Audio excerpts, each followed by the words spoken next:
Welcome to my channel, and in this video I'm going to educate on Copaiba essential oil. I want to know how you use it, so please comment below. Now let's dive in. I'm Kelly, an occupational therapist and essential oil specialist. Please hit the subscribe button and click the bell to be notified of a new video. Now let's jump into those recipes. So first, add 1 to 2 drops to water, tea, or juice to support a healthy cardiovascular, immune, digestive, and nervous system, and also then your respiratory. You can also add ginger or fennel, which would also get an added boost of support.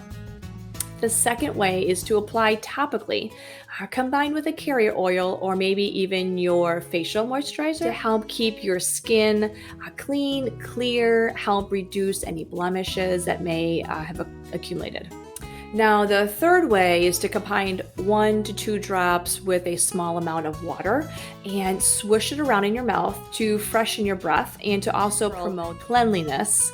Now, the fourth way is to massage 2 to 3 drops into a desired sore area, either a muscle or tendon, maybe after a strenuous exercise or activity. And then you also top it off with some rosemary. The fifth way is to mix with a carrier oil and rub onto stressed skin for restorative benefits and blend with possibly rose or even frankincense.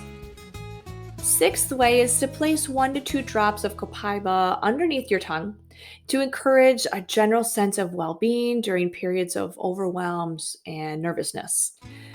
Seventh way is to diffuse. It is important for healthy respiratory functions, along with, you can combine it with breathe and peppermint, eucalyptus. And then the eighth way is also to diffuse to promote restful sleep at night.